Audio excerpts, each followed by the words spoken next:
Olá, alunos. Vamos então continuar a nossa discussão a respeito das tensões na Europa, que a gente fazia desde a aula passada. Né? Na aula passada, destacamos com vocês, nesse aspecto das tensões na Europa, tratamos com vocês a respeito da Iugoslávia, né, da fragmentação do território da antiga Iugoslávia, né, mostrando que como depois do fim do socialismo não se consegue mais manter aquela unidade de uma nação multiétnica que tinha sido dirigida pelo general Tito ao longo de 40 anos, de quase 40 anos depois da Segunda Guerra Mundial. E aí, diante dessa incapacidade da manutenção dessa nação multiétnica, se tem um processo de fragmentação bélica, fragmentação que ocorreu de maneira agressiva por parte de uma série de etnias que compõem o espaço da antiga Iugoslávia.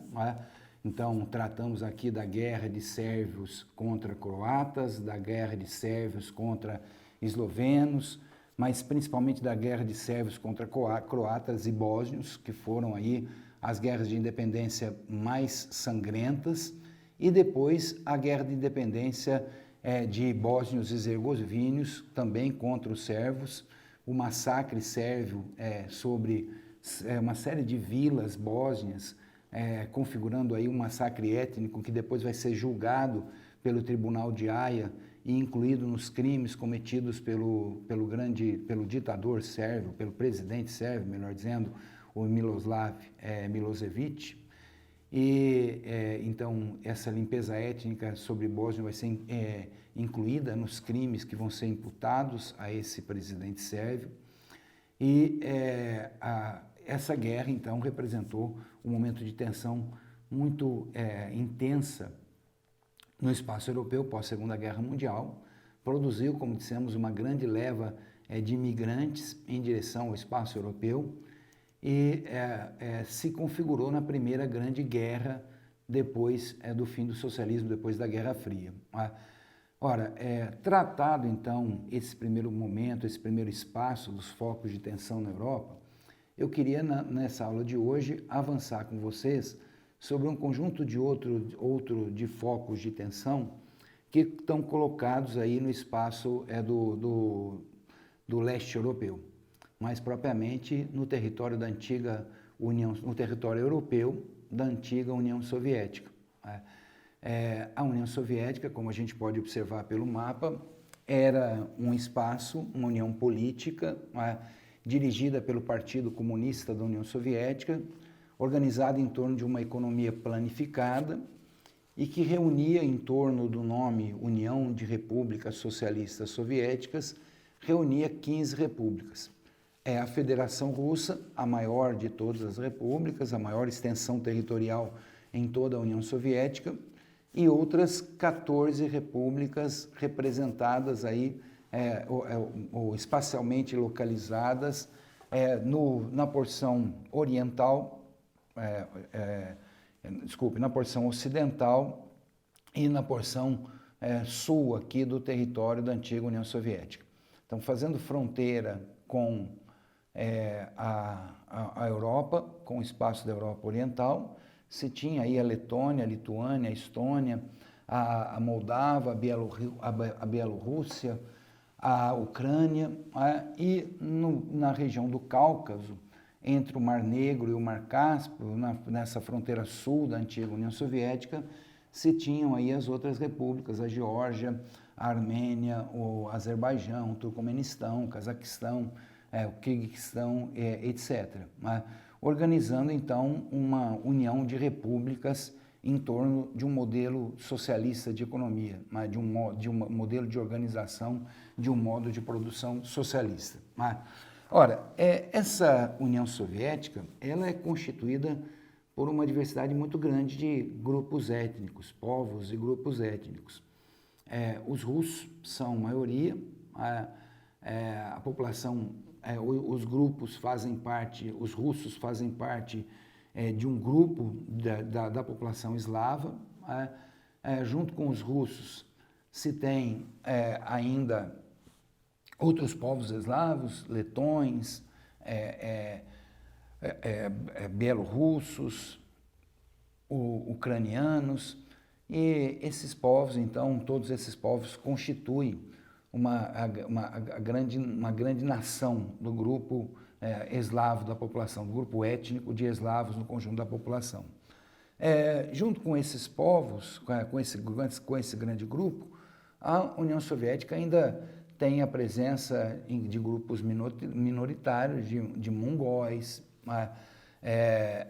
localizados na região siberiana da antiga União Soviética, hoje da Federação Russa, o leste da Federação Russa. Se tem a presença ainda de russos chineses na fronteira da China com a antiga União Soviética. Se tem a presença de grupos étnicos islamizados no sul da antiga União Soviética. Então, a gente está fazendo essa breve introdução para entender que, ao tratar dos conflitos, essa diversidade de grupos étnicos, associada a uma diversidade também de matrizes religiosas, vai ser a base principal da emergência de conflitos na antiga União Soviética. Bom, esses conflitos surgem pela própria fragmentação da União Soviética, do que a gente chama de União Soviética. A partir de 1985, 86, o Gorbachev apresenta uma série de reformas, Mikhail Gorbachev, então secretário-geral do Partido Comunista da União Soviética, apresenta uma série de reformas políticas e econômicas, e essas reformas vão levar a um processo de desintegração de todo o mundo socialista, até se chegar na própria desintegração da União Soviética. Então, em 1991, é declarado o fim da então União das Repúblicas Socialistas Soviéticas e se constitui agora países independentes. Essas repúblicas se constituem países independentes da Federação Russa e da própria União Soviética. Então, dessa maneira, surge a partir de 1991 países nações independentes como a Letônia, a Lituânia, a Estônia, a Bielorrússia, a Ucrânia, a Moldávia, a Geórgia, a Armênia, o Cazaquistão, o Uzbequistão, o Azerbaijão, o Quirguistão, o Turcomenistão. Então, essas antigas repúblicas se tornam independentes. Mas, a independência dessas repúblicas não vai significar o fim dos conflitos. Pelo contrário, em algumas regiões, a independência dessas repúblicas vai agravar ainda mais esses conflitos, na medida em que esses processos de independência vão fortalecer grupos de outras formações étnicas a reivindicarem também uma autoridade sobre um determinado território, sobre um determinado espaço, portanto, passarem a reivindicar processos de independência. A independência, então, é motivada por questões étnicas, por questões religiosas, mas também por questões econômicas. Essas repúblicas faziam parte da União Soviética, e a União Soviética promoveu investimentos de infraestrutura, de indústria, de investimentos na modernização da agricultura, em todas essas regiões. Então, se tem aí disputas, para além de étnicas, religiosas, também disputas econômicas. Nós estamos falando de recursos, riquezas, terras agricultáveis, gasodutos, oleodutos. Então, essas infraestruturas também estão, o controle dessas infraestruturas também está na pauta dos interesses desses conflitos, que muitas vezes têm o étnico-religioso à frente, mas que escondem também, ou às vezes até revelam, os interesses econômicos entre as suas motivações. Então, pensando nesse novo espaço então, de conflitos, ao tratar dos conflitos na União Soviética, trataremos inicialmente dos conflitos na região do Cáucaso. A região do Cáucaso é essa região banhada pelo Mar Negro na sua porção ocidental e pelo Mar Cáspio na sua porção oriental. Essa região essa região chamada de região do Cáucaso é uma região que se representa aí, se organiza espacialmente em torno de uma série de antigas repúblicas da União Soviética. A gente observa da antiga União Soviética. A gente observa que no território, fazendo fronteira aqui ao território da Federação Russa, a gente vê bem grande aqui, Rússia, mas está a Geórgia, o Azerbaijão, não fazendo fronteira, mas aqui como república da antiga União Soviética, a Armênia. Então essas repúblicas já viveram processos de independência a partir do fim da União Soviética e hoje a gente vê outros processos de independência pipocarem aqui sobre essa região. Essa região do Cáucaso é uma região muito montanhosa, as montanhas deixam no entremeio delas vales férteis e esses vales acabam as montanhas e os vales acabam sendo áreas de refúgio de determinados grupos que, nesse isolamento social, passam a desenvolver determinados hábitos, determinados costumes próprios e que vão fazendo esses grupos se diferenciar de outros grupos dos mesmos ramos étnicos, e essa diferenciação vai formando uma multiplicidade de grupos étnicos.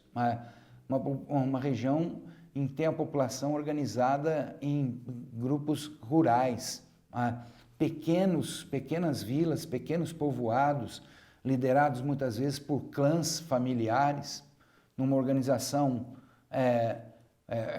de povos, em alguns casos nômades, que ocupam esses vales férteis aí em cada momento que a natureza propicia aí pelas cheias e pelas temperaturas mais amenas de primavera e verão. Ora, se propicia a agricultura nessas áreas inundáveis. Então, esses grupos étnicos passam a reivindicar passam a promover movimentos de independência, reivindicar autonomia sobre essas áreas. Bom, pensando nessa região, então, a gente tem dois conflitos importantes localizados na Geórgia. A Geórgia é um país independente aqui da antiga União Soviética. Ora, a gente já comentou aqui dessa característica do Cáucaso, né, como uma região montanhosa, situada entre os mares Negro e o Cáspio. A grande diversidade de etnias, cada um com a sua história, com a sua cultura. E isso sendo um determinante dos conflitos, é uma disputa por território, por soberania de território, território que vem sendo controlado de geração em geração por centenas de anos, milhares de anos em alguns casos, e portanto essa disputa vai acabar muitas vezes em conflitos graves. Ora, esses grupos vão se armando, esses grupos independentistas têm se armado cada vez mais e promovido, em alguns casos, movimentos terroristas, ações terroristas muito graves, como a gente vai ver mais adiante. Então, como a gente dizia, licença, como a gente dizia então, ora, falar da Geórgia, a Geórgia é uma antiga república da antiga União Soviética, que se tornou independente a partir de 1991, mas o movimento de independência não consolidou um território estável. Ela acaba ainda, apesar da independência, tendo duas grandes regiões de conflitos. Uma primeira, localizada aí no noroeste do território, é a região da Abkhazia, Abkhazia, como alguns dizem. É uma região que desafia a autoridade do governo central da Geórgia, quer manter ali determinados hábitos, determinados costumes locais, um determinado dialeto que se diferencia é da língua falada na Geórgia. A Abrácia é de maioria russa, enquanto a Geórgia tem uma base étnica diferente, os georgianos têm uma base étnica diferente da base dos russos. A Abrácia russa é de maioria cristã ortodoxa. A Geórgia já tem grande parte, embora seja cristã, tem uma parte considerável já da população de muçulmanos. Então, especialmente os conflitos étnicos, o interesse da independência do território da Abrácia em relação à Geórgia motiva conflitos nessa região. E a outra região que a Geórgia acaba também sendo uma região de conflito é a região da Ossétia do Sul. A Rússia, na fronteira com a Geórgia, tem uma região aqui na sua fronteira chamada de região da Ossétia. Os ossetianos, então, ocupam essa região também há centenas de anos e querem garantir autonomia sobre esse território. Se sentem russos, então querem se tornar independentes da Geórgia para se anexar à Ossétia russa. Ora, por que a Geórgia não abre mão da independência desses territórios? Porque é abrir mão de território, é abrir mão de área territorial. Perder área territorial é perder também riqueza que está sobre essas áreas territoriais, que essas áreas territoriais contêm. Então, isso acaba produzindo condições de tensão nessa região.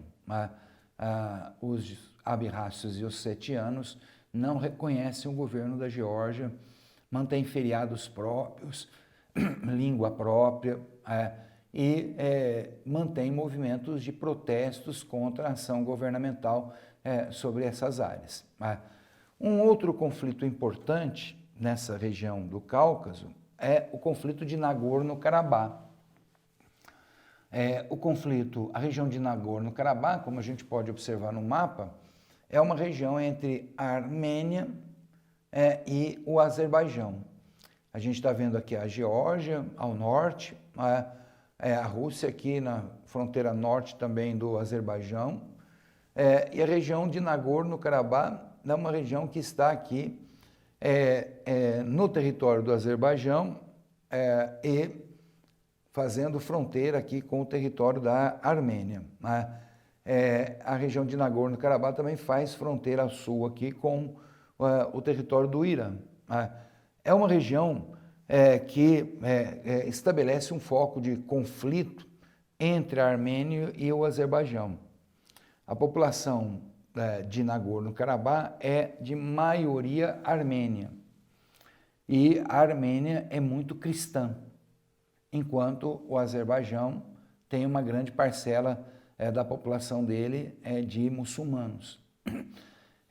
Então, isso produz conflitos étnicos entre armênios e azerbaijões, mas também conflitos religiosos entre cristãos, cristãos ortodoxos, no caso da Armênia, dos cristãos armênios, e islâmicos do Azerbaijão. Esses conflitos têm sido muito influenciados, tanto os conflitos na Ossétia quanto os conflitos aqui no Azerbaijão, têm sido muito influenciados por grupos terroristas. Esses grupos nascem nos países do Oriente Médio, particularmente no Iraque, braços da Al-Qaeda iraquiana passam a influenciar ações terroristas entre essas organizações islâmicas nessas regiões. E outro conflito, outros dois conflitos nessa região do Cáucaso que são importantes a gente tratar, são conflitos que acontecem na própria Federação Russa, no território da própria Federação Russa. Pensando nessa região do Cáucaso, a gente deixou esses dois conflitos para o final, porque esses são os conflitos efetivamente mais importantes na região. São conflitos, então, que acontecem, como a gente já tinha falado, em áreas territoriais da Rússia. Eu estou falando aqui de conflitos no Daguestão e na Chechênia. O Daguestão e a Chechênia são repúblicas que fazem fronteira aí, são territórios da Federação Russa que fazem fronteira com a Geórgia e com o Azerbaijão. São repúblicas islâmicas, com grande parcela da população islâmica, influenciada aí pelo islamismo, e são repúblicas que reivindicam aí movimentos de independência da Federação Russa. Não reconhecem a autoridade do governo de Moscou sobre essas regiões. Elas são regiões muito importantes. Por quê? Porque sobre essas regiões, sob essas regiões, atravessam gasodutos que partem aí do Mar Negro, do Mar Cáspio e do Mar Negro, em direção tanto à Federação Russa quanto aos países do leste europeu. Então, essa região aqui é uma região estrategicamente muito importante para a Federação Russa.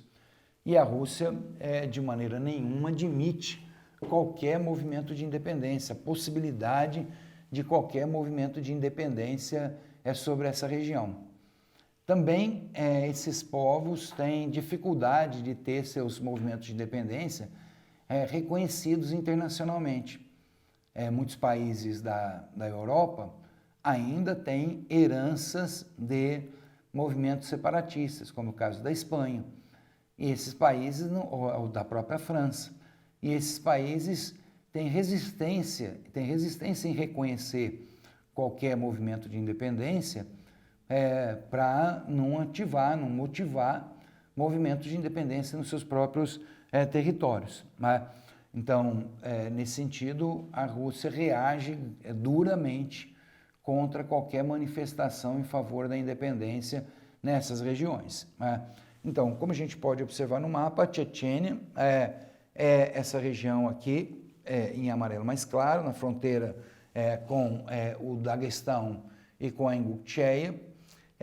Essa região da Chechênia, como já dissemos aqui, é uma região muito montanhosa, com uma população vivendo de uma agricultura de subsistência, praticada aí nessas áreas inclinadas, com a construção de terraços. Se tem a criação de caprinos aqui, então, portanto, parcela da população sobrevive desse movimento de pastores realizado, o movimento nômade realizado pelos rebanhos, e a Chechênia passa, a partir do fim da União Soviética, a reivindicar como as fronteiras, aí, as regiões próximas à sua fronteira, passa também a reivindicar a independência. Essa região, como já disse, é cortada por importantes celeiros, por importantes gasodutos, oleodutos, e é também um celeiro agrícola importante. Se tem aqui vales férteis aí para a prática de agricultura, principalmente para o abastecimento do mercado interno. A independência de países da região, então, estimulou os chechenos a reivindicação de independência. Se organizaram grupos terroristas em favor dessa independência, em defesa da independência. Em 2002, esses grupos terroristas atacaram um teatro em Moscou, fizeram 800 reféns no teatro, espectadores, e ao final de todas as negociações, a polícia russa, o exército russo, invadiu o teatro, lançando gás envenenado dentro do teatro, e se tem, então, 179 mortos, 50 terroristas e 129 reféns, 129 espectadores que estavam no teatro naquele momento. Em 2004, terroristas também chechenos invadem uma escola na Ossétia do Norte.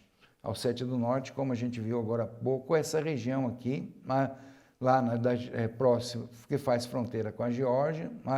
Os chechenos estão aqui muito próximo, então, da Ossétia. Vamos voltar aqui no mapa da Chechênia, a gente vê, essa aqui é a região da Ossétia do Norte, e ora, eles invadem então uma escola, fazem 1.200 reféns, e ao final 370 mortes entre terroristas e reféns.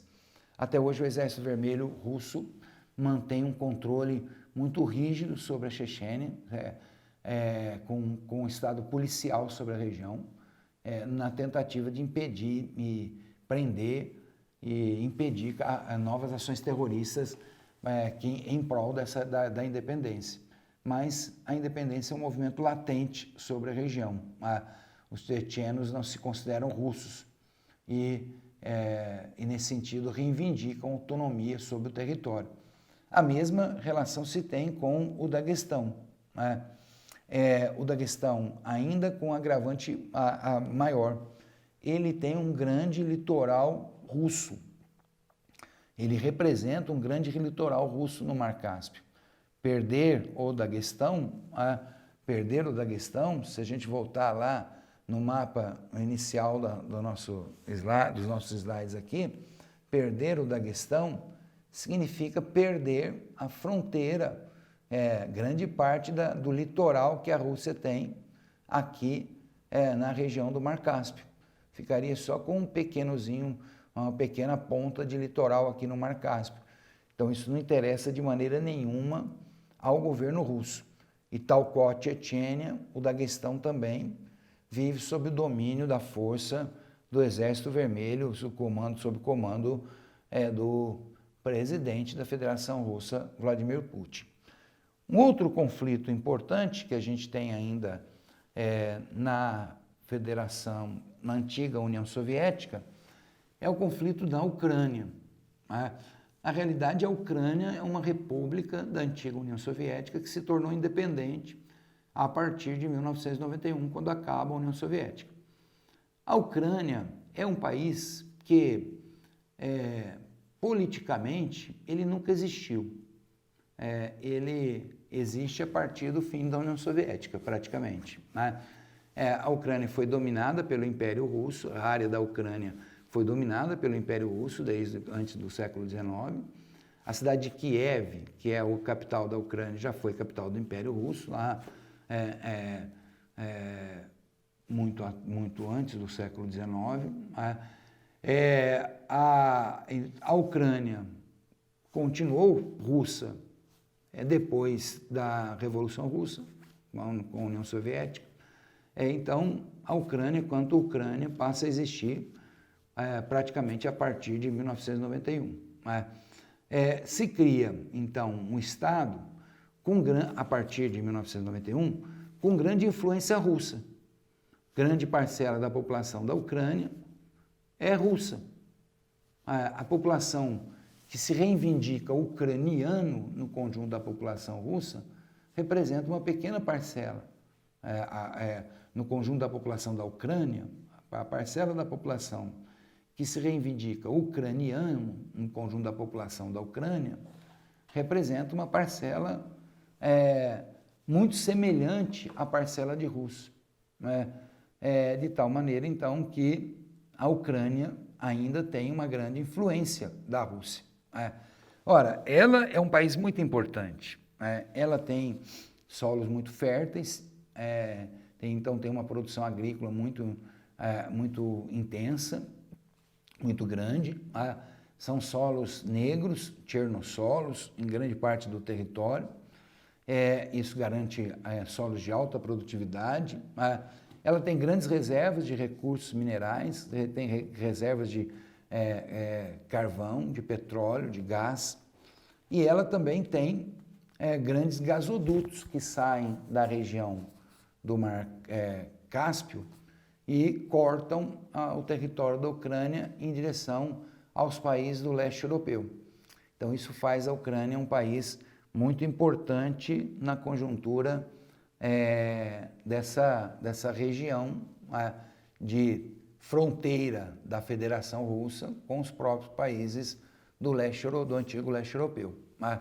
Ora, se a Ucrânia é de grande influência russa, o governo russo, então, tem grande influência no governo da Ucrânia. E isso acontece ao longo de todos os anos 90.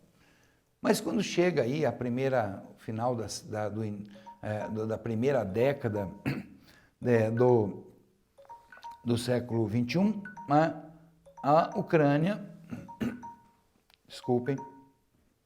a Ucrânia, ela passa a viver uma série de pressões no sentido de se aproximar da União Europeia.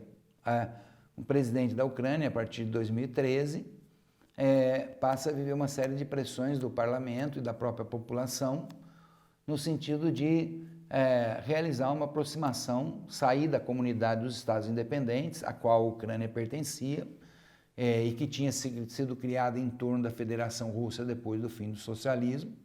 Então a Ucrânia passa a sofrer pressão de setores de oposição para sair da comunidade dos Estados independentes e começar a pleitear o ingresso na União Europeia. A União Europeia oferece uma grande ajuda financeira, mas o presidente ucraniano de origem russa acaba desistindo de aceitar essa ajuda e de realizar essa aproximação com a União Europeia. Isso vai lhe custar o próprio governo, porque essa desistência vai fazer crescer a oposição ao governo na Ucrânia.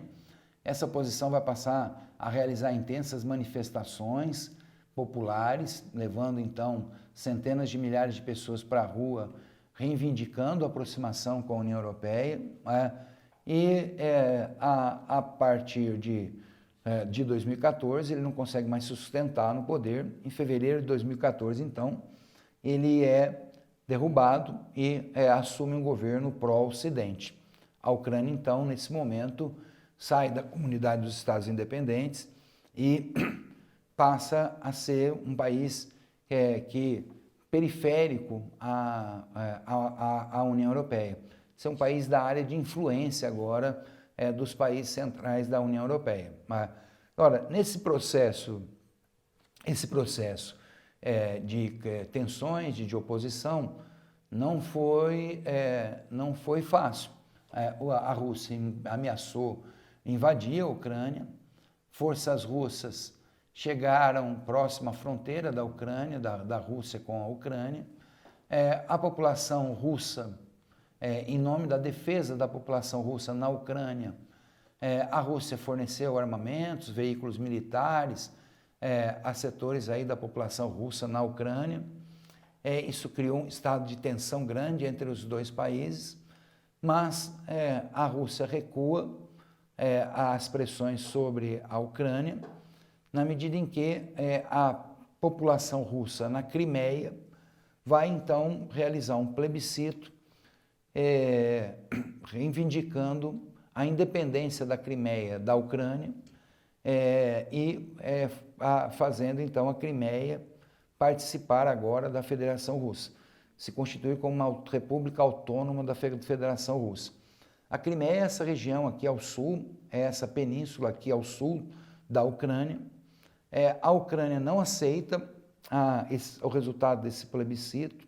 Até hoje ela não reconhece o governo russo aqui na Crimeia, mas os navios russos passaram a utilizar a estrutura portuária aqui da Crimeia para fazer transporte, embarque e desembarque de petróleo nessa região aqui, ao sul aqui, nessa região aqui ao sul da Ucrânia. Então, nos dias de hoje, a Crimeia é ocupada por russos, é dirigida por um governo pró-russo.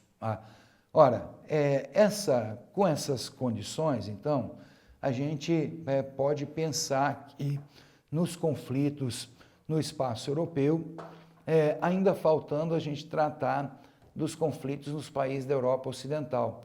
Pensar um pouquinho sobre os bascos e sobre os catalães, e ainda um pouco sobre os conflitos na Irlanda do Norte, que foram conflitos que caracterizaram o espaço europeu nos anos 70 e nos anos 80. Isso fica para o nosso próximo módulo. Obrigado.